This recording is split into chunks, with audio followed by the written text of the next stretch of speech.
गुजरात में कुछ महीनों में इलेक्शन है और आम आदमी पार्टी ने सबसे पहले उम्मीदवारों का नाम घोषित कर दिया था। अब वो उम्मीदवार अपने विस्तारों में जा रहे हैं, लोगों से मिल रहे हैं, प्रचार कर रहे हैं। हमारे साथ नरोड़ा के आम आदमी पार्टी के उम्मीदवार ओम प्रकाश तिवारी जी हैं, उनसे बात करेंगे। ओम प्रकाश जी, कैसा रिस्पॉन्स मिल रहा है जब आप लोगों के पास जा रहे हैं तो? सर, हमें तो सौभाग्य है कि नरोड़ा विधानसभा में काफ़ी लोग आम आदमी पार्टी की प्रशंसा कर रहे हैं और माननीय संयोजक अखिल भारतीय आम आदमी पार्टी माननीय केजरीवाल जी की प्रशंसा दरेक व्यक्ति के मुंह पे है, दरेक महिलाओं के मुंह में।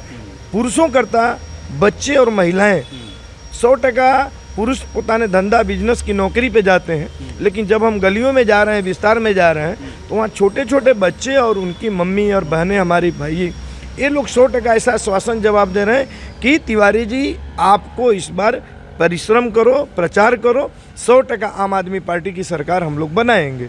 इसी उम्मीद में और भी हम लोग रोज़ का रोज़ कोई गली कोई विस्तार छोड़ नहीं रहे हैं। चालू वर्तमान सरकार के बारे में बहुत सारे लोग अलग अलग बातें कर रहे हैं, लेकिन इस बार आम आदमी पार्टी के नरोड़ा विधानसभा के लोग अच्छी इज्जत देंगे और अच्छी सरकार बहुमती से जितवाएंगे। पिछले 27 साल से तो गुजरात में सीधे तौर पर बीजेपी और नरोड़ा भी माना जाता है कि ये बीजेपी का गढ़ है। कितना मुश्किल, आप तो कांग्रेस में से आए हैं, कितना मुश्किल है, क्योंकि उसके पहले भी आप इलेक्शन में लड़ चुके थे एक बार, लेकिन इस बार क्यों आपको लगता है कि इस गढ़ को आप तोड़ पाएंगे? मुश्किल वाली बात नहीं थी। खेती, अच्छा किसान हो तो बंजर ज़मीन हो ना, तो बंजर ज़मीन को भी उपजाऊ बनाया जा सकता है। उस उम्मीद में मैं नरोड़ा विधानसभा में चल रहा हूँ। नरोड़ा विधानसभा में मैं कॉरपोरेटर भी रह चुका हूँ, विधानसभा में और वार्ड में खूब काम किया हूँ। रही बात कि यहाँ 28-30 वर्ष से यहाँ की प्रजा, सिंधी समाज की भी अच्छी प्रजा लोग हैं, 70-75 हज़ार सिंधी समाज के हैं, 1,75,000 से अन्य स्टेट, गुजरात स्टेट के लोग भी हैं। लेकिन नरोड़ा विधानसभा में मात्र आज तक किसी एमएलए और एमपी ने ऐसा कुछ काम नहीं किया कि जो यहाँ का, जैसे कि हॉस्पिटल हुआ, प्लेग्राउंड हुआ, स्वास्थ्य के विभाग के बारे में हुआ। आज यदि नरोड़ा विधानसभा के सरदार नगर वार्ड की कुबेर नगर के अंदर, जैसे कि शांति प्रकाश हॉस्पिटल है, न्यू शांति प्रकाश हॉस्पिटल है, टेऊराम की संस्था से चलती है, लीलाशाह ट्रस्ट के हिसाब से चलती है, यह सारी विकास देखा जाए तो यहाँ के सिंधी समाज के लोग, अन्य समाज के लोग अपने ट्रस्ट के अनुसार प्रजा की सेवा करते हैं। लेकिन जो सरकारी हॉस्पिटल की कुछ ऐसी सुविधाएं होनी चाहिए, वो आज तक किसी एमएलए एमपी ने नरोड़ा विधानसभा में कोई सरकारी की वैसा हॉस्पिटल का व्यवस्था नहीं किया। जैसे कि मणिनगर विधानसभा में देखो तो मोदी साहब ने डेंटिस्ट कॉलेज बनाया, अमराईवाड़ी विधानसभा में देखो तो मेडिकल कॉलेज है, अमदूपुरा देखो तो आसरवा विधानसभा में भी देखो। लेकिन नरोड़ा विधानसभा की ठक्कर बापा नगर विधानसभा में आज तक किसी एमएलए एमपी ने सचिवालय की विधानसभा में रजूआत करके यहाँ के गरीब प्रजा, जो कि नरोड़ा जीआईडीसी नज़दीक है, यहाँ के लोग मिल मजदूर के आदमी हैं और 300-400 छूटक काम करने वाले लोग हैं, जिनको कि प्राइवेट हॉस्पिटलों की ट्रीटमेंट भारी पड़ता है। सरकारी हॉस्पिटल की ऐसी कोई हॉस्पिटल यहाँ के एमएलए एमपीओ ने 40 साल में नरोड़ा विधानसभा में नहीं किया। जो भी कि प्राइवेट एनजीओ की हॉस्पिटल हैं, वो बेचारे यहाँ के सिंधी समाज के व्यापारियों ने अपने पैसे से डेवलप किया है और आज प्रजा जा करके वहाँ अपनी स्वास्थ्य की देखरेख करती है। तो वह सब देख करके प्रजा खुद एमएलए धारासभ्यों को कह रही है कि आज तक 40 साल में आप नरोड़ा विधानसभा में क्या प्रचार किए, यानी क्या काम किए। वह प्रजा हम लोगों से कह रही है कि हम लोग बहुत उम्मीद के साथ इस बार केजरीवाल जी के साथ जुड़ रहे हैं। जैसे कि दिल्ली में बरसों से कांग्रेस भाजपा की सरकार रही है, केजरीवाल जी की सरकार बनी। पंजाब में केजरीवाल जी के लिए असंभव लोग बोलते थे कि पंजाब में आम आदमी की सरकार नहीं बन सकती, लेकिन आपके सामने है कि पंजाब में भी आम आदमी की सरकार बनी। सूरत के अंदर 0 लोग नहीं मानते हैं, लेकिन सूरत के अंदर देखो तो 27-28 सीटें भी आई।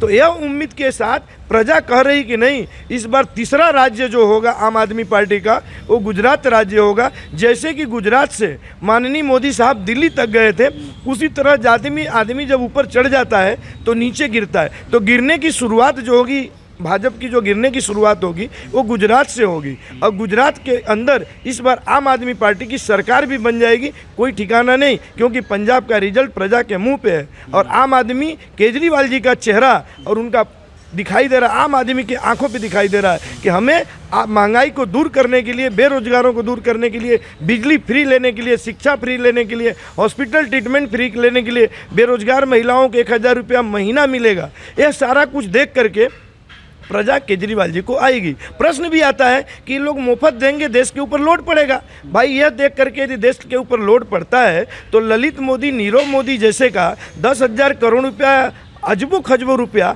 माफ़ कर दिया जाता है तो क्या देश के ऊपर भार नहीं है?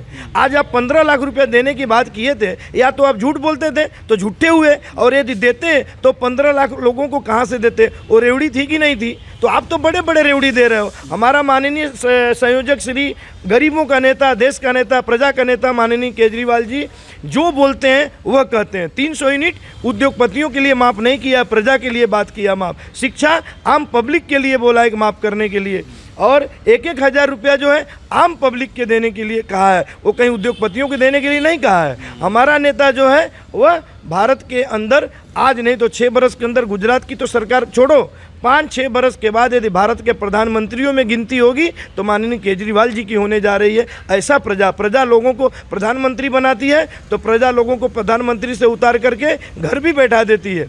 इसलिए प्रजा जो चाहेगी वही इस बार होगा, और गुजरात की प्रजा चाहती है कि गुजरात के अंदर आम आदमी पार्टी की सरकार बने। अब गुजरात भाजपा के प्रदेश प्रमुख हैं CR पाटिल। कल उन्होंने कहा कि आम आदमी पार्टी है वो ठगों की पार्टी है, उनकी सरकार आनी नहीं है, इसलिए मनमानी कुछ भी बोलते हैं, कुछ भी वादा करते हैं, उनकी बात का विश्वास न किया जाए। वो तो प्रजा को कहने की क्या ज़रूरत है? प्रजा इस बार समझ रही है कि ठग कौन है। प्रजा साफ समझ, हमें कहने की ज़रूरत नहीं है।